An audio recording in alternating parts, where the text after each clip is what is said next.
Buscando la verdad y abogando por la unidad nacional en pro de la paz y la seguridad en el Ecuador. Queremos iniciar la jornada de entrevistas con los últimos sucesos por la incursión del gobierno ecuatoriano en la misión diplomática de México en esta capital, con el doctor Esteban Santos, catedrático y jurista internacionalista. ¿Cómo enfrentar ahora los hechos ya ocurridos, más allá de las condenas? Hemos leído condenas de todo el mundo. Bueno, incluso algunos, y eso debo precisar porque vamos a abordar esta mañana, de Cuba. Cuba, que incursionó en el año 81 en nuestra misión diplomática por orden del dictador Fidel Castro, no tiene la cara para protestar, lo cual no evade la responsabilidad del gobierno ecuatoriano en sus acciones. ¿Cómo enfrentar este desafío? Este martes está convocado el Consejo de la OEA, 15 horas, para que el Ecuador explique ante el Consejo Permanente de la Organización de Estados Americanos cómo enfrentar este momento tan complejo que vivimos en el Ecuador. Buen día. Querido Miguel, un placer, buenos días. Mire, estoy feliz de estar aquí de manera presencial. Hace mucho tiempo que no tenía el gusto de hacerlo. Y creo que el momento histórico ha sido... La pandemia. Desde la pandemia no había tenido la oportunidad de estar aquí. Sabe que reflexionaba mucho de su frase que siempre inicia este espacio con buscando la verdad. Y creo que quienes hacemos análisis, quienes estamos en la oportunidad de poder emitir un comentario, tenemos ese deber de ser lo más técnicos y lo más objetivos posibles. Usted citaba justamente a Sun Tzu en El arte de la guerra antes de iniciar. Y hay varias frases de ese libro que a mí en lo personal me gustan mucho. La capacidad de resolver un conflicto sin lucha es lo que distingue al prudente del ignorante, decía Sun Tzu. Hay que entender al enemigo y tantas cosas, ¿no? Exactamente. Y yo venía siempre pensando, de camino a Calcet, en otro libro, en Dante Alighieri, en la Divina Comedia, y él señalaba que los espacios más oscuros del infierno están separados para aquellas personas que en momentos de crisis moral mantuvieron su neutralidad. Y creo que ese es el momento que estamos viviendo ahora en el Ecuador. O estás a favor o estás en contra. Ya no hay un punto medio. Y otra vez, o estás a favor del presidente o estás a favor del correísmo, y las redes y todo el mundo otra vez empieza a incendiar. Y creo que aquí es momento de poner los puntos sobre las is. Hemos tenido unas relaciones que se han venido dañando con México desde hace algún tiempo ya. No ingresamos pues a la Alianza del Pacífico porque no logramos tener un acuerdo comercial con México, y esto porque México retiró a último momento su palabra cuando ya estaba concedido las exenciones en el tema del camarón y el banano. Un país como el Ecuador, sin esos dos productos, evidentemente no podemos tener ese acuerdo. Después se pidió en extradición al mago Cherres y se dijo que no, porque eso no estaba en el ordenamiento jurídico mexicano. Entonces, que un ecuatoriano no pueda venir a ser juzgado en el Ecuador bajo sus propias leyes, y pasó el tema.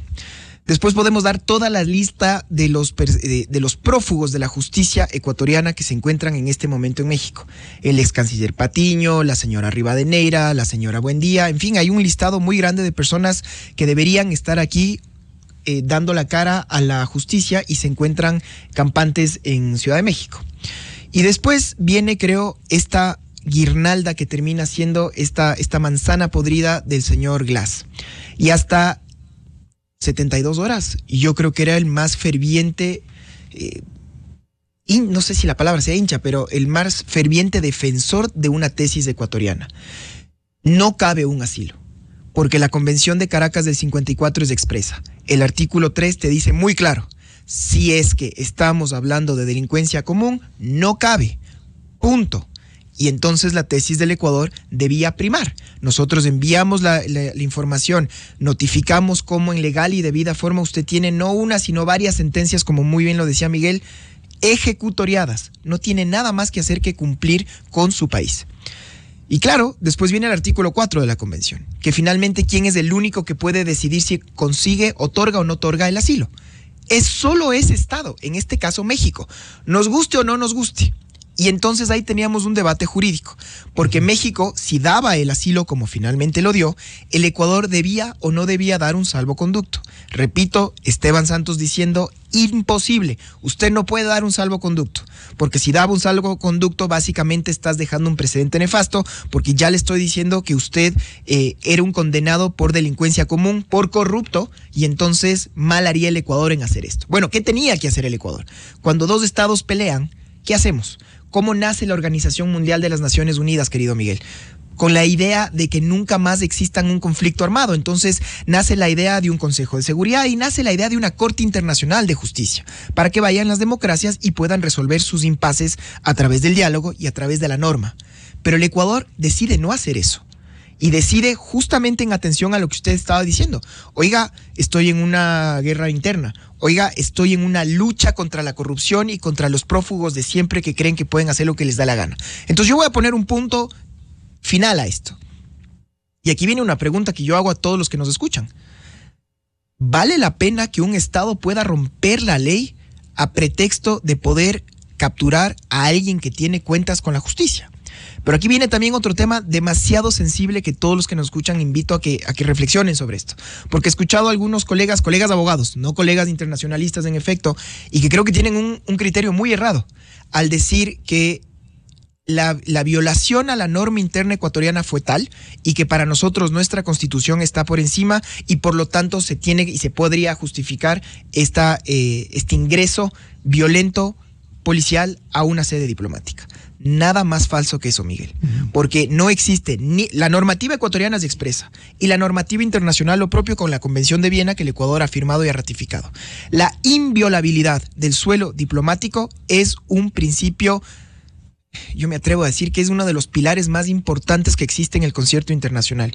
Y sobre todo, y esto lo dijo procurador cuando era Íñigo Salvador, hoy el presidente del Tribunal de Justicia de la Comunidad Andina, que no se puede excusar un Estado en su normativa interna para violar una normativa internacional. Y el principio de inviolabilidad del suelo diplomático no tiene excepciones. ¿Ya? No tiene excepciones. El propio reglamento de la Fiscalía para hacer allanamientos expresamente establece que no se puede ingresar a un suelo diplomático sin la anuencia del embajador o del diplomático a cargo. Doctor Esteban Santos, y efectivamente el Ecuador pidió el ingreso y obviamente México no le dio autorización. Ahora, mirando hacia futuro, con todos estos hechos que van a los organismos internacionales y mundiales, ¿no cree que debiera actualizarse de aquí a futuro, por ejemplo, la Convención de Caracas de 1954, que fue creada en otros momentos, luego de la Segunda Guerra Mundial, vino la Guerra de las Coreas, etcétera, para precisar que un asilo diplomático que debe ser respetado a quien concede, sea exclusivamente, incluso ser precisos, para un perseguido político, ¿no? Hay antecedentes. Otro para que nos ilustre, el caso de Uruguay. El presidente Tabaré Vázquez le negó a Alan García por el caso de Brecht, que quiso se metió a la embajada de Uruguay y él quiso quedarse allí, siendo perseguido por el caso de Brecht, por corrupto, Alan García Pérez. ¿Qué dijo el presidente Tabaré Vázquez? Dijo, no, tenga la bondad de salir, vaya, y le iban a meter preso y terminó suicidándose por lo que había hecho Alan García. ¿No cree que debe actualizarse las normas? Ya vivimos otro mundo. Y en donde, no sé si expresamente se ponga, no se puede dar asilo diplomático a los que tienen sentencia condenatoria. La Convención de Caracas lo dice. El artículo 3 lo dice. Y usted acaba de poner el mejor ejemplo. ¿Necesitamos cambiar la norma o necesitamos interpretarla tal y como dice? ¿Por qué se fue a Uruguay Alan García? Se fue a Uruguay porque dijo, entre gobiernos de izquierda nos ayudamos y entonces usted me tiene que dar esa anuencia. Y Uruguay dijo, ¿con cargo a qué? Esto es delincuencia común y yo no me puedo prestar para eso. Y eso es lo que tenía que hacer México. Y eso es la tesis que el Ecuador tenía que hacer respetar. Y si el Ecuador estaba en contra de esto, ¿qué tenía que hacer el Ecuador? Nosotros podíamos ir a la Corte Internacional de Justicia para justamente presentar esta reclamación. Exigirle a México que respete. Exacto. ¿Cómo es posible entonces que la vida de una persona, valga más que la de millones de personas que hoy en sus relaciones se han visto directamente afectadas? Yo prefiero, y aquí este es el tema que rompe todo, prefiero tenerle a un delincuente huyendo por el mundo y yo persiguiéndole en derecho a darle la corona que se le acaba de dar para que ahora sí se tatúe y se crea jactarse de decir soy un perseguido. Porque ¿qué es lo que pasó, Miguel? Y esta es la parte en donde yo he sido muy crítico con el servicio exterior, porque estoy seguro que esta es una decisión que tomó el presidente, no tengo dudas de eso. Ahora, ¿Para qué está su principal asesora en política exterior? Para justamente decirle las cosas. Y al final se toma... Por supuesto. Y mi crítica muy formal, muy respetuosa. Medir las consecuencias. No solo eso, pero por supuesto, pues. Y decirle, oiga, a ver, presidente, vamos a romper la ley nosotros para hacer cumplir la ley de una persona que debería estar detenida. ¿Qué principio, qué precedente vamos a dejar? Usted, Miguel, lo decía. Estamos comparándonos con la Cuba de 1980. ¿Es en serio que el Ecuador es el precedente que queremos dejar? No hay un solo país, repito, un solo país de la comunidad internacional que haya avalado el actuar ecuatoriano. Y esto es, mire, cuando yo estaba haciendo el posgrado me acuerdo mucho, la primera vez que pude entrar a Naciones Unidas, en Ginebra, me impactó mucho ver un jarro gigantesco otorgado por la República Popular China. Un jarrón finísimo chino. Y básicamente eso ejemplificaba lo frágil del sistema internacional.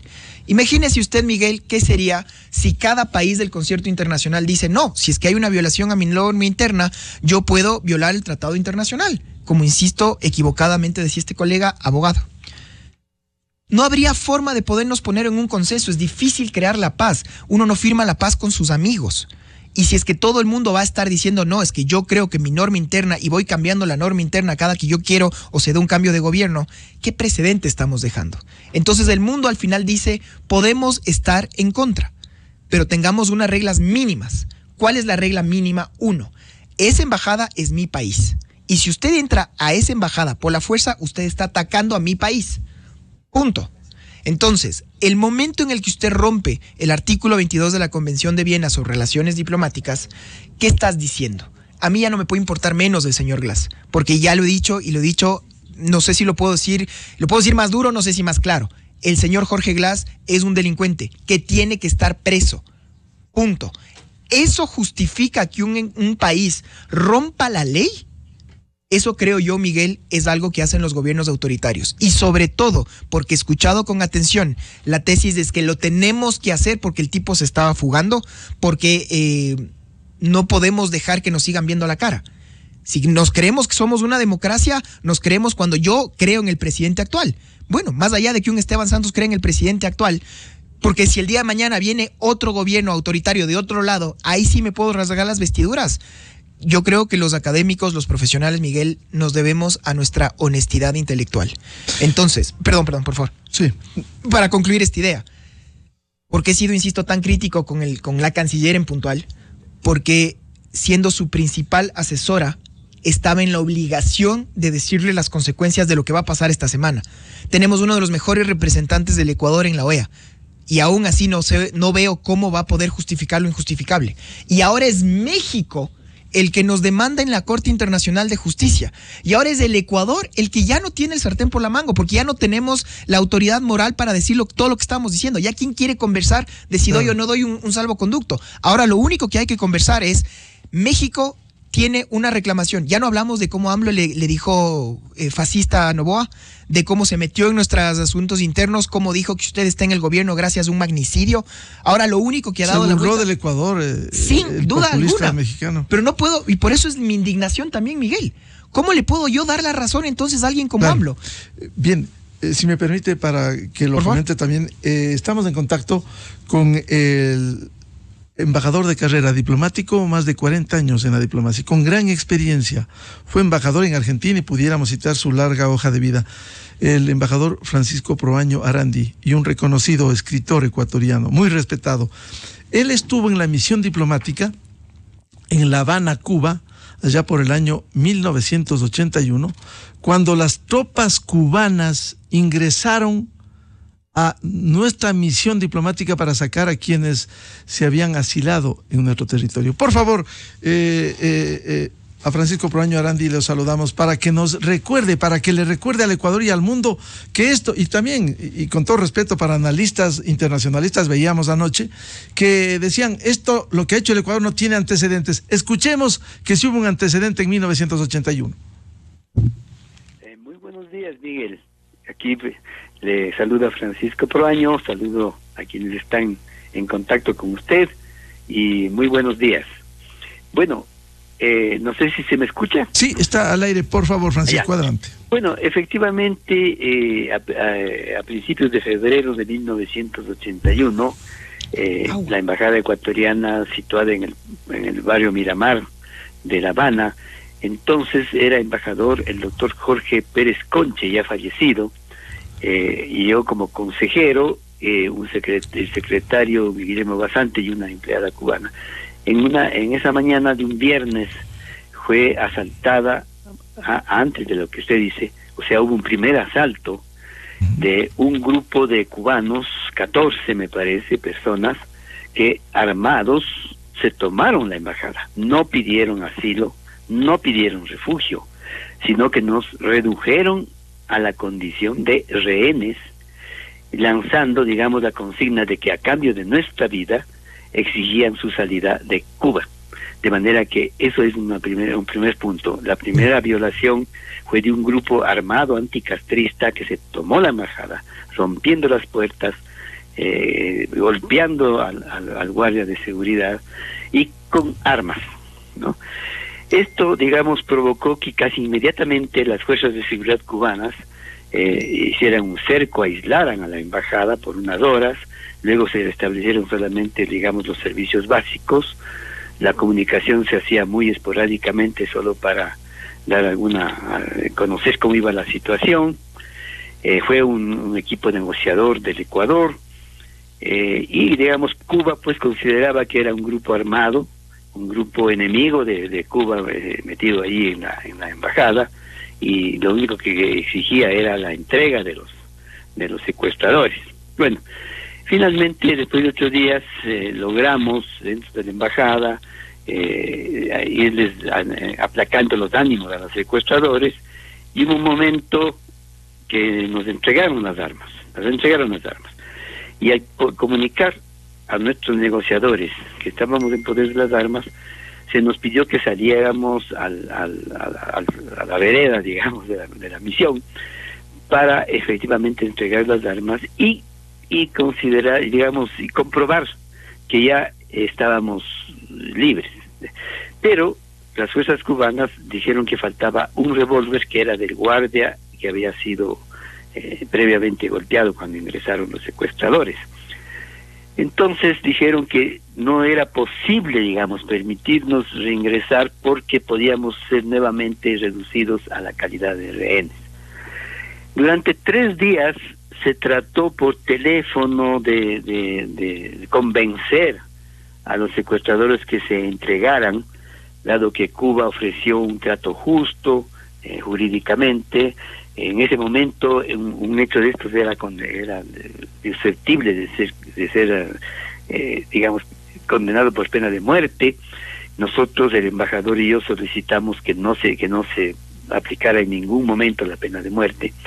Pero a pesar de estos ofrecimientos, el grupo se mantuvo dentro de la embajada, hasta que en un momento, según se nos dijo, las fuerzas de seguridad cubanas infiltraron a través de las tuberías, etcétera, un gas que obligó casi de inmediato, pues un gas muy fuerte, a las personas que estaban dentro a salir, y fueron capturadas por las fuerzas cubanas. De manera que fue una violación, efectivamente, del recinto diplomático, pero no con las características de un asalto armado. El grupo secuestrador estaba dentro todavía, los diplomáticos estábamos fuera del recinto, y se trató de una violación. Y eso es lo que trajo como consecuencias que se rebajara el nivel de las relaciones luego de una negociación que hubo. Yo quedé al frente de la misión como encargado de negocios durante 3 años. El embajador Pérez Concha regresó al país y bueno, se pudo restablecer la normalidad al cabo de 3 años. Eso es lo que le puedo decir. Sucedió cuando gobernaba Jaime Roldós, y además era un momento crítico en la política internacional en el hemisferio, ya que pocos días antes, en enero, se había posesionado como presidente de Estados Unidos Donald Reagan, un gobierno pues de extrema derecha, digamos, y se había complicado las relaciones con los países que se podían llamar progresistas, incluido el Ecuador.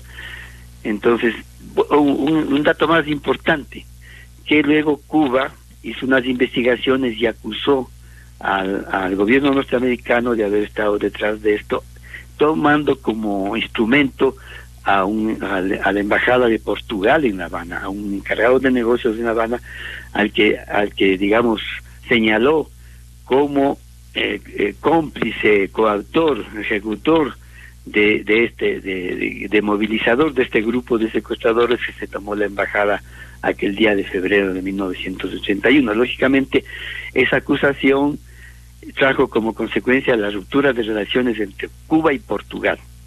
Con Ecuador no se rompieron las relaciones, sino que, como les digo, se rebajaron a nivel de encargado de negocios. Embajador Francisco Proaño, de cualquier manera hubo una violación del gobierno cubano, porque al enviar por las tuberías gases y todo eso, estaba violando la misión diplomática ecuatoriana. Sí, yo pienso que sí, porque digamos fue digamos un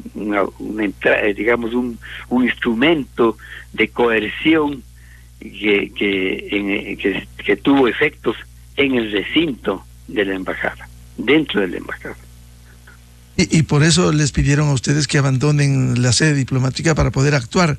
Claro, como le digo, después de 3 días de gestiones para lograr que pacíficamente se entregaran los secuestradores, una vez desalojados, pues inmediatamente entregaron el control de la embajada a los funcionarios ecuatorianos. En definitiva, el gobierno cubano estuvo en control de nuestra misión diplomática en el 81 por estos sucesos. Claro,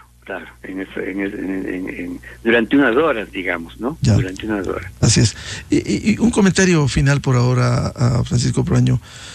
¿Cómo ve lo que ha ocurrido el viernes último en Quito con la misión diplomática de México?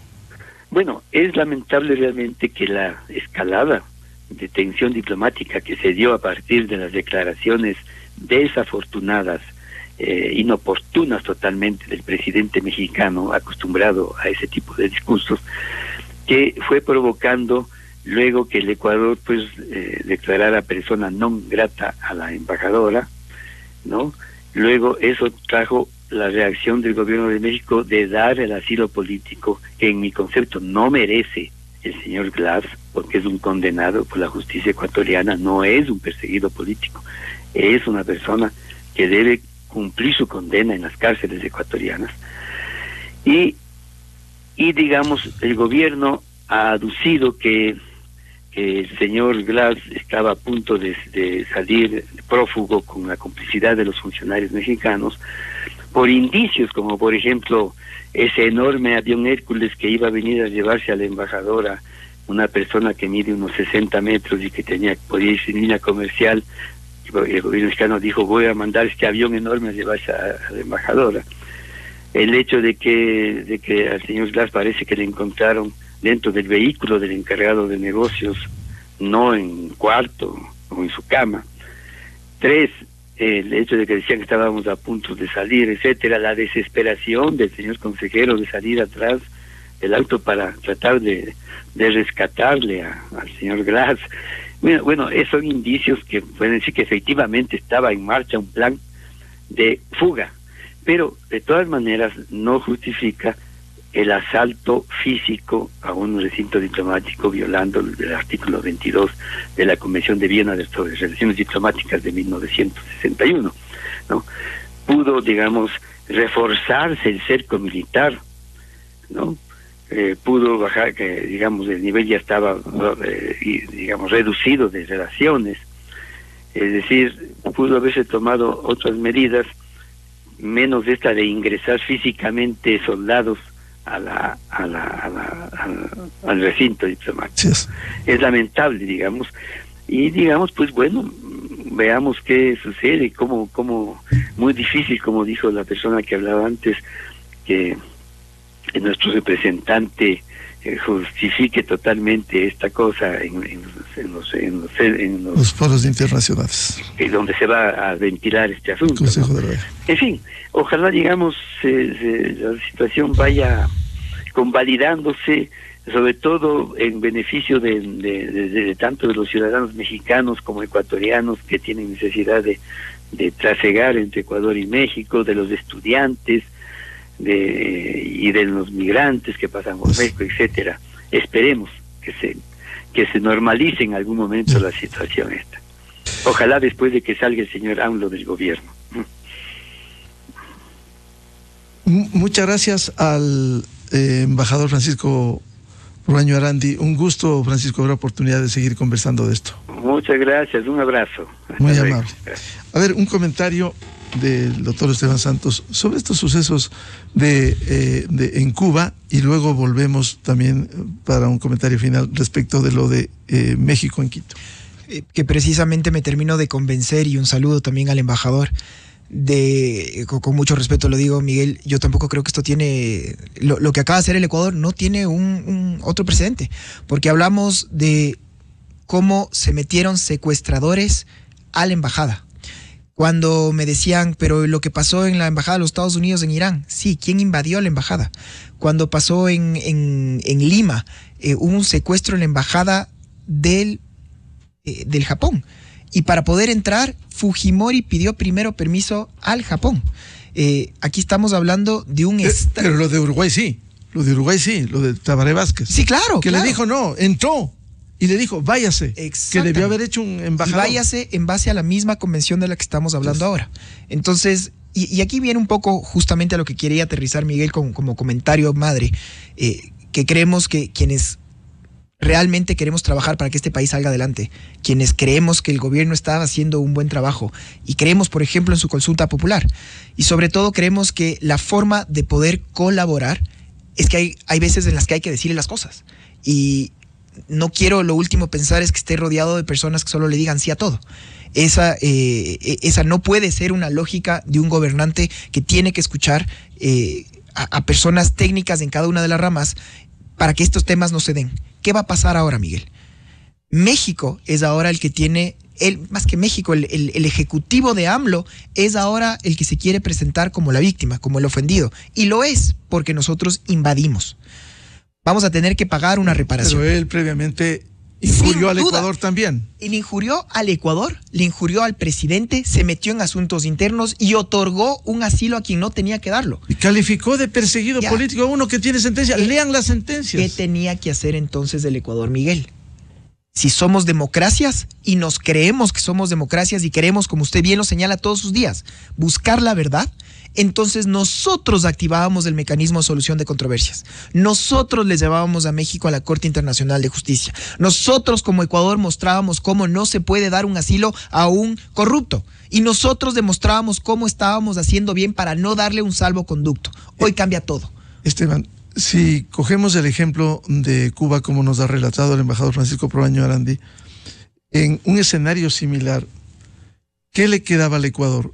Bien. Como hizo Cuba, echar gases lacrimógenos a la Embajada de México para que salga gas, como salieron los que se asilaron, los que se metieron a la fuerza en La Habana.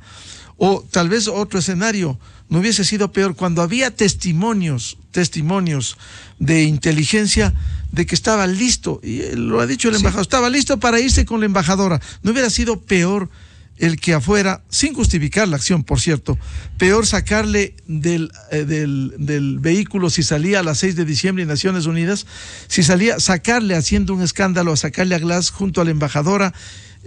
¿No hubiese sido peor, tal vez, pregunto, sacarle a Glass yéndose al aeropuerto con la embajadora? Querido Miguel, imagínese lo que estamos haciendo ahora. ¿Y no hay inviolabilidad también ahí? Vamos ahí. Lo que estamos haciendo en este momento, compararnos con lo que hizo Castro en el 80. ¿Qué más impresentable que esto? 2, los vehículos diplomáticos tienen exactamente la misma condición que las sedes diplomáticas. Entonces se iba a Glass como se fue Duarte a Venezuela, Argentina. No, Miguel, porque usted tiene todo ese contingente policial y militar afuera. El segundo que el señor Glass se bajaba del carro para subirse al avión, usted queda arrestado. Yo prefiero 1000 veces que todo ese convoy le iban siguiendo y el segundo que el señor intentaba bajarse porque ponía un pie fuera del carro, usted está detenido. Le seguíamos nomás, se necesitaba un policía para esto. Imaginémonos en el supuesto no consentido. de que el señor ya era inminente su fuga y que venía un helicóptero y que México se volvió loco. No México, el señor AMLO, para sacarle y llevarle a la fiesta con Correa en México, en la Ciudad de México. Yo prefería a un presidente que salga en cadena de radio y televisión a decir: no otorgamos salvoconducto alguno. Es un delincuente, tiene que darle fe a la ya justicia. Lo dijo el gobierno ecuatoriano, vamos a salir y le vamos a detener. Y en ese supuesto no consentido que el tipo se hubiera logrado escapar, mencionamos y señalamos directamente a usted, señor AMLO, que es la persona, Andrés Manuel López Obrador, que está otorgando básicamente un contubernio a delincuentes. Ahora, eso ha pasado todo lo contrario, porque si usted se fija, la Comisión Europea, el jefe de la diplomacia norteamericana, canadiense, no hay un solo país, uno solo en el concierto internacional. Por el principio de respeto a los... Pero entonces, ¿qué es lo que tenía que hacer el Ecuador? Porque ¿qué es lo que va a pasar ahora, Miguel? Queremos generar un ambiente de negocios. Queremos que la gente vuelva a creer en el Ecuador. Tenemos que presentarnos como un país serio. ¿Cuántas veces, cada que hablo con usted, siempre repito eso? ¿Cómo logramos bajar un riesgo país? ¿Cómo logramos hablar de inversiones, de traer capitales? Cuando alguien diga, el Ecuador, regresamos a ver qué ha hecho el Ecuador. Cuidado que el Ecuador te cambia la ley cada que quieren nomás. Seguridad jurídica nula en este país. Y entonces, ¿cómo nos presentamos? En el mundo, la noticia que está dando en este momento, ¿se van a dar el trabajo de entender y mencionar todo lo que estamos hablando usted y yo? ¿O solo les va a llegar el titular, el Ecuador y las fotos del encargado de negocios de México, el custodio en el suelo con la policía y todo lo demás? Eso es lo impresentable, Miguel. Y por eso yo concluyo siempre con esta idea. Quienes queremos que el país salga adelante, quienes queremos la estabilidad y que a este gobierno le vaya bien, tenemos la obligación ética, moral y profesional de decir las cosas por su nombre. Lo que ha hecho el Ecuador no tiene precedente, lo que ha hecho el Ecuador no es aceptable y el Ecuador en este momento ha cambiado las circunstancias porque no puede ser posible que ahora tengamos un señor Glass que quiere estar presentando un habeas corpus porque lo que hicieron es secuestrarme y que otra vez darle un relato para que el tipo pueda empezar a generar una teoría de caso. Para mí eso es impresentable. Revivir a un partido que estaba caído, de capa caída, y que ahora se sienten envalentonados para pedir una dimisión de un presidente. Eso es lo que digo que salió todo mal. Y todo por una persona. Entonces las relaciones que terminaron de cerrarse hoy día, un mexicano que está hoy día en Quito y perdió su pasaporte, se fregó nomás. Va a tener que ver con Colombia o Perú, como lo hago. La implicación. Ahora, decía, doctor Santos, los escenarios. Si es que Jorge Glass no se activaba bien el mecanismo que usted dice tomarle cuando se baja del vehículo en el aeropuerto, con todo lo que pudo haber sido un escándalo, la embajadora intercediendo, el encargado de negocios. Pero, Miguel, si no se activaba ese mecanismo, seguramente este momento estaba celebrando en Cancún o en sombrero Acapulco, mexicano y el gobierno ecuatoriano quedando como quedó el gobierno anterior con María de los Ángeles Duarte, que se enteró a los días que estaba en Caracas. ¿Cuál es el gran cambio? Por eso digo, ¿qué pasó en el caso María de los Ángeles Duarte? Hubo la parrillada en la misión argentina un sábado, domingo, lunes, martes. Llega no el embajador venezolano porque nosotros no reconocemos al régimen de Maduro. Y en contubernio de esos dos países le sacan en un carro con placas diplomáticas. Sábado, domingo, lunes y martes se le ocurre al embajador argentino, el señor Fuchs, decirle al Ecuador: mi huésped se ha ido. Me he dado cuenta. No tengo idea dónde está. Y adivinen dónde apareció. Aparece en Venezuela y en la embajada ecuatoriana en Venezuela. ¿Por quién nos toman? Rompimos relaciones, nos dijimos de todo. Meses después volvemos a retomarlas en absoluta impunidad. Fue una afrenta de Argentina al Ecuador. Pero por supuesto. Entonces, queríamos eso tal vez con Cuba. Pero entonces, ¿en qué cambia lo que pasa ahora? Usted sabía dónde está el señor. Habían todas las cámaras de televisión, todos los policías, todos los militares. Yo puedo o no puedo dar un seguimiento a un carro hasta que llegue al aeropuerto. ¿Se tenía que bajar algún segundo? ¿Sí o no? El segundo que pisaba el suelo, usted ya no está en México, está en el Ecuador y queda detenido. Se pare quien se pare, diplomática encargado. Porque el Ecuador estaba en su derecho. El operativo, supongamos. Ya, imaginémonos. Glass estaba en Cancún este momento. Digamos que eso pasó. Celebrando con sus cuates. Digamos que eso pasó. En ese supuesto que eso hubiera pasado. Por eso le decía que yo hubiera preferido tener un presidente que salga a decir: no vamos a permitir, vamos a hacer todo lo que el Estado de Derecho ecuatoriano pueda, y en ese supuesto no consentido que el tipo se le ocurra salir porque el operativo de seguridad mexicano nos pudo evadir. Yo señalo con el dedo ahí sí a un presidente que está actuando como Estado para proteger a delincuentes. Y yo prefiero en derecho ir a todos los tribunales, pasearme por el mundo para mostrar la afrenta que hizo ahí sí México al Ecuador y nosotros llevar a la Corte Internacional de Justicia y que sea el México el que tenga que pagar la reparación, no ahora el Ecuador, como es lo que va a pasar. Eso es principalmente y la génesis. Pero hay un principio, usted como jurista internacionalista, justicia que tarda no es justicia. Sabemos cómo funciona la Corte, partiendo del principio de respeto al ordenamiento y a las convenciones y convenios, que llegue en un gran tiempo la sanción a México. Le doy la razón. Y riéndose, pretendiendo volver al poder, los que han delinquido, que tienen sentencias ejecutoriadas. Y le vuelvo a dar la razón a usted, Miguel. ¿Con qué concluyo siempre? Y esto les digo a mis alumnos y le digo a cliente que llega al estudio. ¿Usted qué prefiere entonces? Si nos creemos que somos democracia, vamos a trabajar por ser una democracia.